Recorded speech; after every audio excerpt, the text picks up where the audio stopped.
Hello and welcome to Farm Connections. I'm your host, Dan Hoffman. On today's show, we visit Shanna McCann and discuss her goat's milk soap making business. Thiesse discusses negotiating fair land rental rates, and Judy Barka joins us to discuss the importance technology holds for the future of ag. All here today on Farm Connections.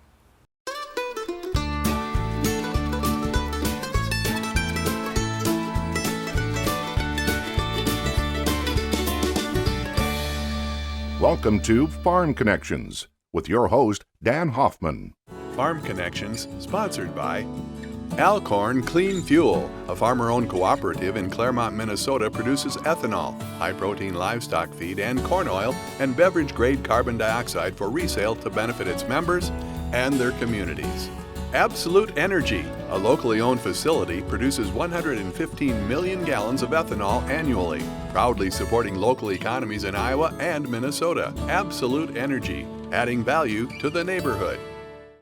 Southern Minnesota Center for Agriculture, promoting education and careers in agriculture, connecting students with college, curriculum, and industry resources to develop, fill, and sustain jobs with agriculture in our region. Well, welcome to Farm Connections. We're in rural Byron, Minnesota, and we've got a treat for you. With us is Shanna McCann. Shanna? This is beautiful out here. What's happening? So you are on my farmette of about 20 acres, and I'm excited to share with you my goats, my location, and what I do here. Well, I've only been here for a few minutes, but I want to hear all about it. Tell me about the goats. So I have 11 goats total. They're mixed breed. I initially started with Sonnens, which are purebred white animals, and I was noticing that my purebreds had always looked a little bit shabbier compared to my hybrids, and so I started to crossbreed. And so I have Oberhasli and Sonnen and Alpine, a little bit of Nubian, Toggenburg in there too, and they're fun. They've got great personalities. I love that about them. They're curious, they're inquisitive, almost to a fault. So, and I use their milk actually in my business, Simple Soaps for Simple Folks, and I use their milk in all of the soap that I make.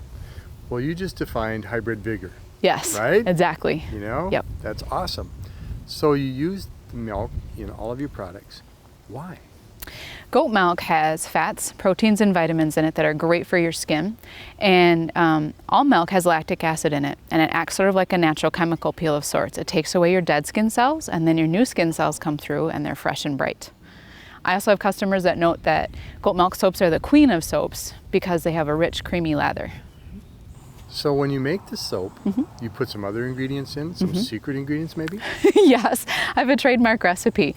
My trademark recipe involves certified organic base oils. There's no dyes, there's no pigments. I don't add any funky junk for preservatives. I have essential oil scents, which are plant-derived scents, and I have fragrance oil scents, which are synthetic scents. The synthetic scents that I purchase are phthalate, paraben, and PABA-free, so I'm not poisoning my customer base. That's pretty awesome. That's important. It is. So I hear sustainability, I hear organic, I hear products that are good for people. Yes. And this environment seems good for people. And there's got to be a story here about, I mean, you just didn't fall out of an airplane and land here. How did this happen? Do you have a background in dairy? Do you have a background in farming? Do you have a background in organic? I do. I grew up on a dairy farm in southwest Wisconsin, the oldest of 4 girls, and went to college at UW-Eau Claire, actually quit college to go milk cows for a farmer in the area. Lived in that area for about 10 years. In that time frame, I did relief milking for about 4 different farmers, worked at different part-time jobs, and also taught piano lessons.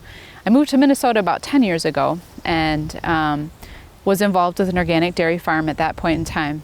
Really found that to be the core of my being. I love the fact that there was no hormones, no herbicides, no pesticides. Everything felt whole.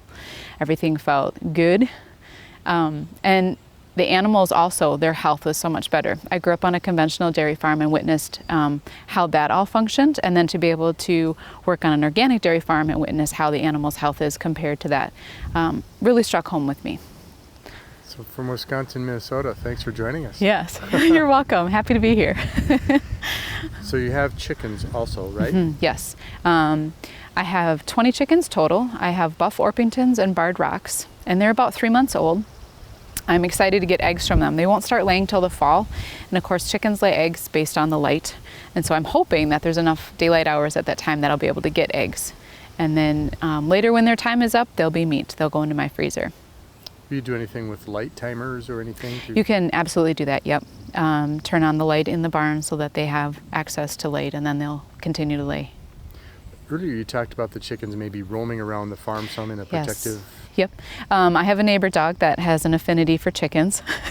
So I have to create a chicken tractor, some type of movable fencing, so that I can get them out on the yard. But I would love to have that. That's where chickens belong, out scratching in the dirt, eating the bugs, eating the grass. Well, there's something very cyclical and natural about that. Mm-hmm. What do you mean? Eating the bugs, and then what happens? Eating the bugs, and what they're eating is their nutrient source. That goes into their body, and the eggs they lay is my nutrient source.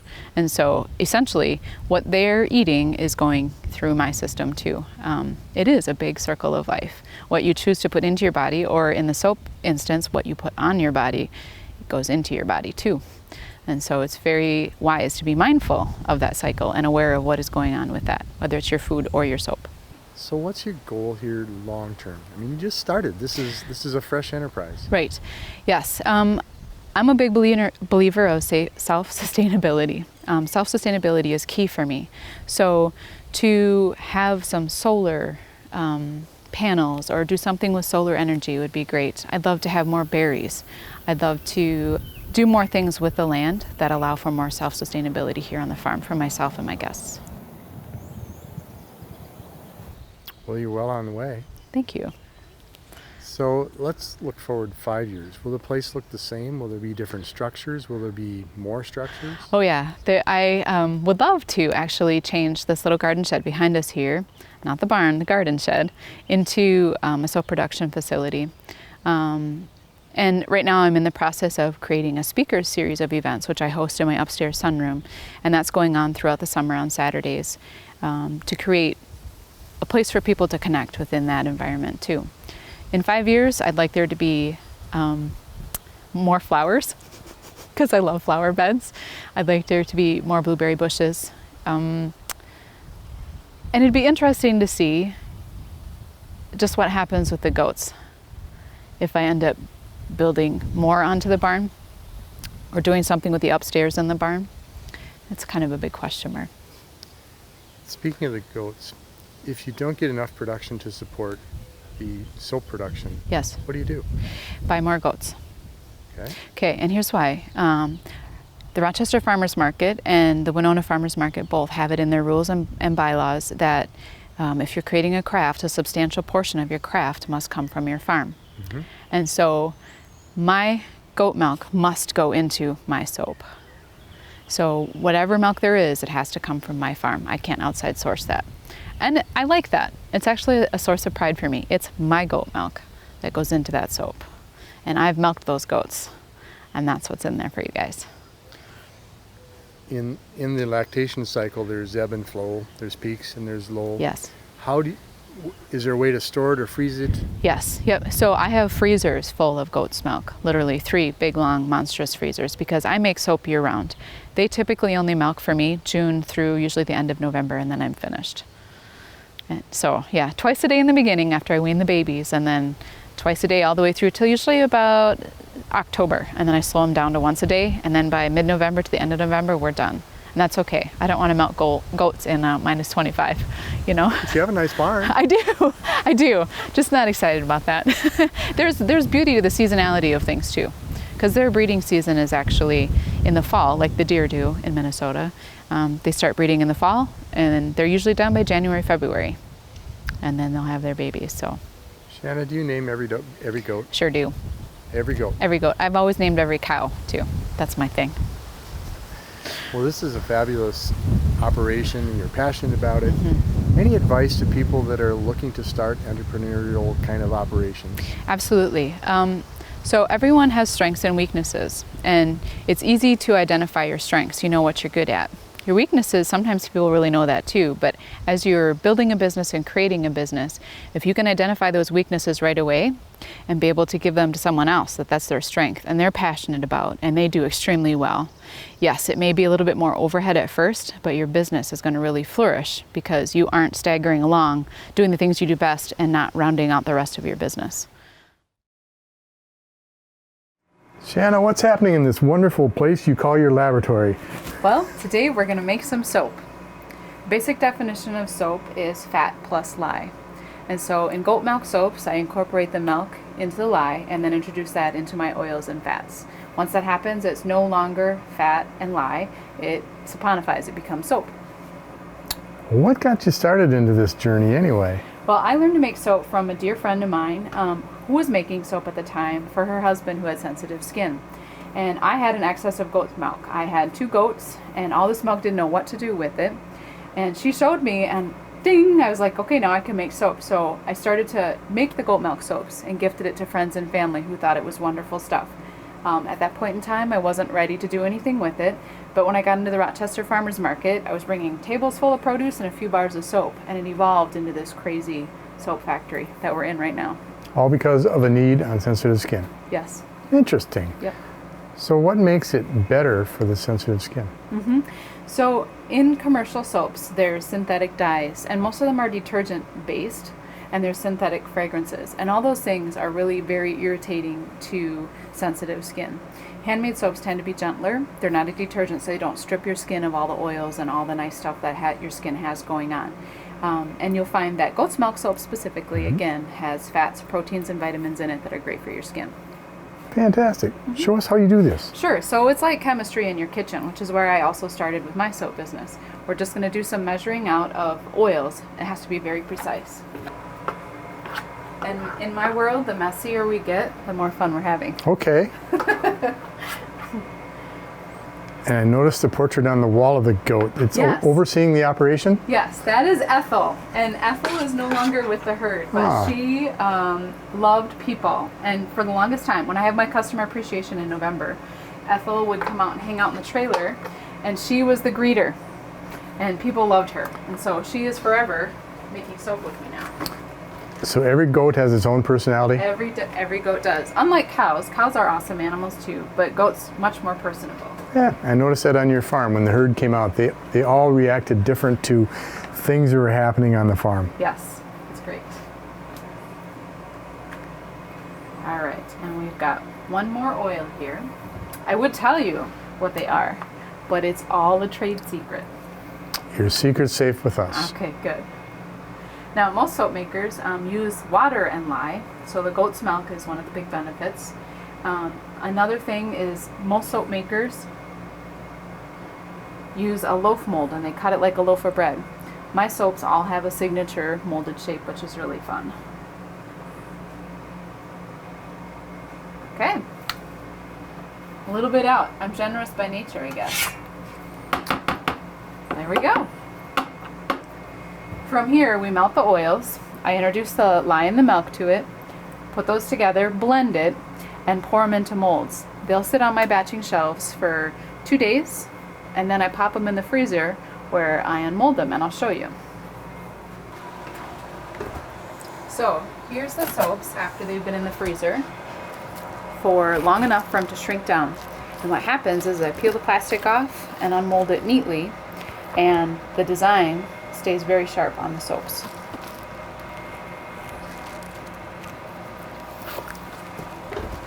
After this, we'll go over to our rack where we place the soap, and it cures for 4 to 6 weeks.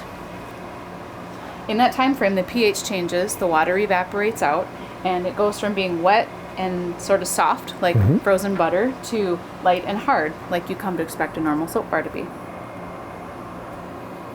Nice texture. Thank you. Well, you've been at this for about 9 years, Shanna. What have you done to change something, or is it always the same? Great question. So my soap recipe has always stayed the same. Nothing has modified. I do add new scents and new shapes. I have 2 employees, one full-time and one part-time, and they have threatened mutiny if I get any more shapes. Oh. But it's always fun to introduce something new. My customer base loves that.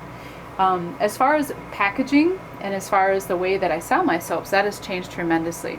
When I first started selling at farmers market, I would put my soaps on a scale and weigh them, and the customers paid by the ounce. Now, and I was hand cutting cloth ribbons and tying a bazillion knots, and I make about 3 tons of soap in a year. And so that was a lot of knot tying going on, and a lot of my time to do it. So about 3 years ago, we transferred to boxes, and the cutout with the goat on there is my funny sense of humor. The customer smells the goat to smell the soap. But it also makes great extension on shelf life for the soaps, and my wholesale customers that carry my product like it because it also neatly fits on their shelving. Shanna, I've found some great products. Are these guaranteed to make people happy? I would like to think so, yes. Okay, then I'm all in. Thank you, Shanna, and thanks for being on Farm Connections. Thank you. Stay tuned for more coming up next.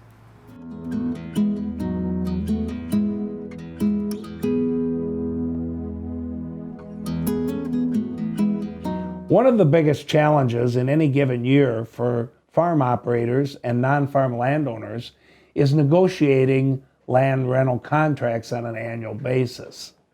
About 60 to 70% of the farmland in the Midwest is under some type of land rental agreement. In the past decades, many of these land rental agreements were between farm operators and landlords that knew each other quite well. However, that has changed considerably in recent years. As time has went on, more and more land ownership has transferred to the next generation of family members, and many times they're located outside of the area where the farm is located. The farm operator may now be dealing with someone who has limited or no knowledge of today's farming practices or the economics of farming today. Farm business management records for southern and western Minnesota have shown negative net returns from corn production on rented farmland for the last 5 years. Those losses have varied from $35 an acre to as high as $65 an acre. Land rental rates in many areas have come down 10 to 15% in the past 3 or 4 years, but there are still many rents that are still higher than the cost of production. In some cases, landlords are not willing to lower land rental rates because of the going rate that farmers are willing to pay. Also, landlords are facing higher property taxes, land drainage assessments, and other added costs on the land, which tend to keep those land rental rates a little higher. One alternative for landlords and farm operators might be a flexible lease, where a base rent is set based on the cost of production for the farmer. The flexible lease allows the farm operator to have some protection through the base rental rate, and it also allows the landlord or landowner to get some higher rents in the event of higher than expected yields or higher than projected prices. There are many variations to setting up a good flexible lease agreement. It is important that the farm operator and landlord fully understand all the terms of the agreement and how the various yields and prices are used to arrive at a final rental rate. As with any cash rental agreement, a flexible lease requires a good written contract to be in place between the landlord and farm operator. Having good cooperation, trust, and communication between a landlord and farm operator is extremely important in any rental contract. That's all for today. Have a great day.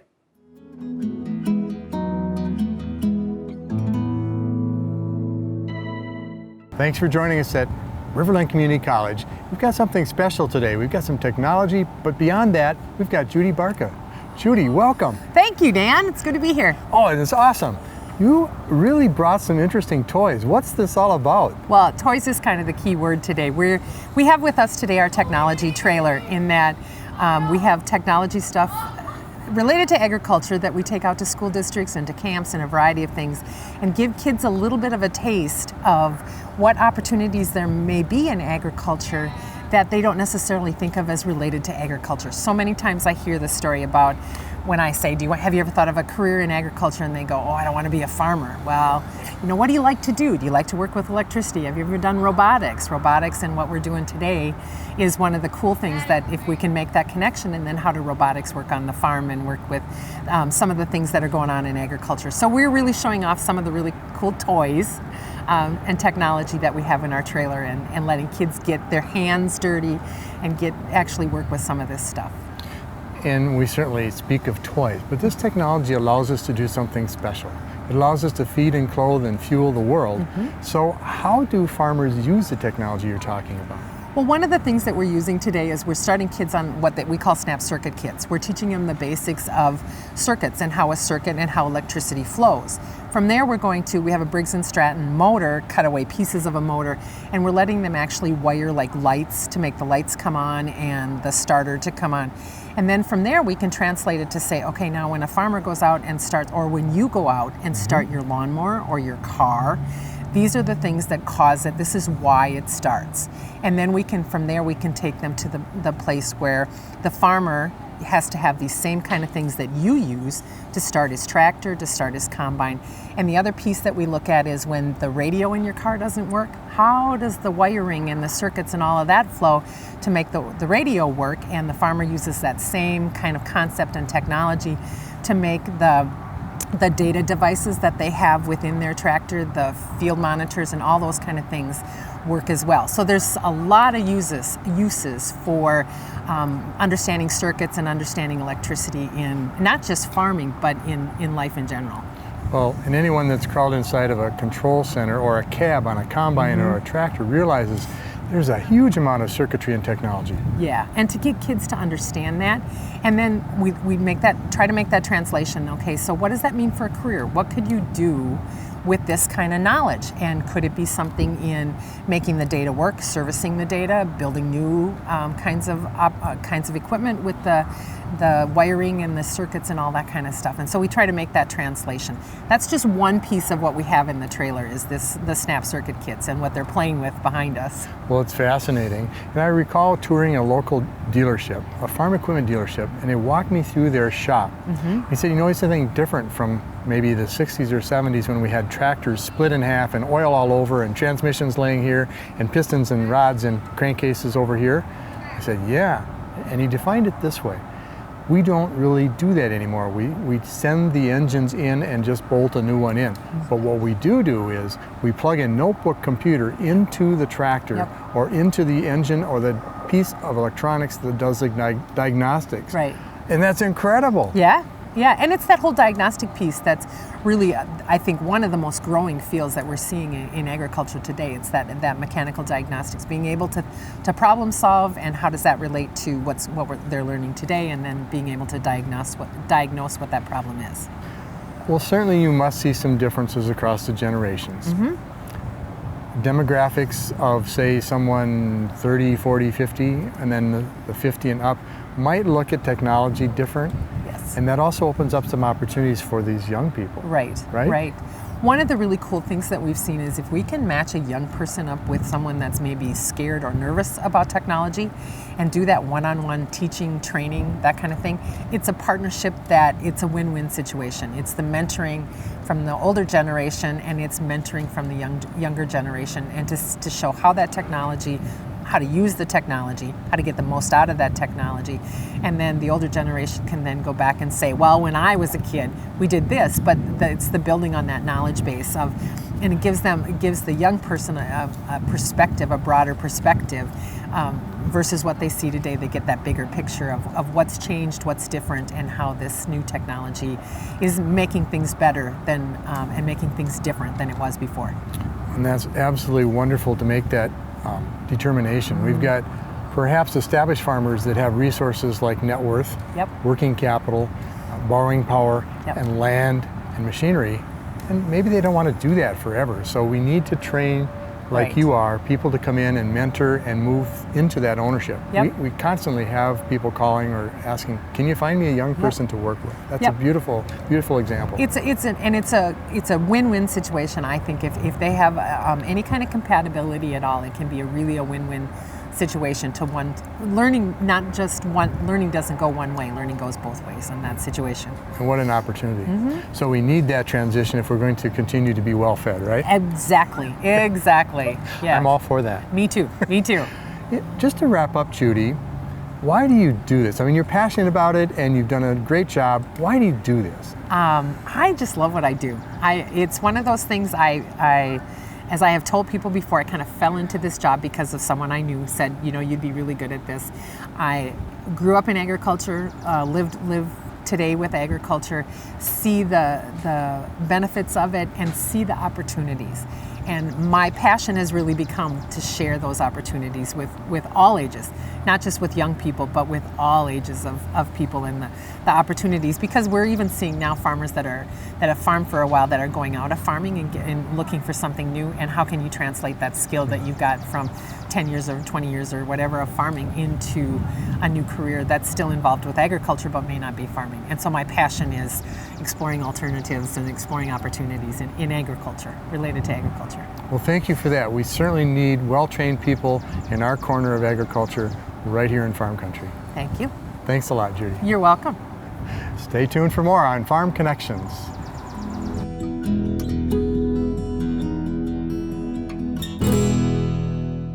Technology and tradition, both are required for continued success in agriculture. Tradition provides us the foundation on which we build towards tomorrow, and technology provides us the tools we need to handle the challenges tomorrow brings. I'm Dan Hoffman. Thank you for joining us on Farm Connections.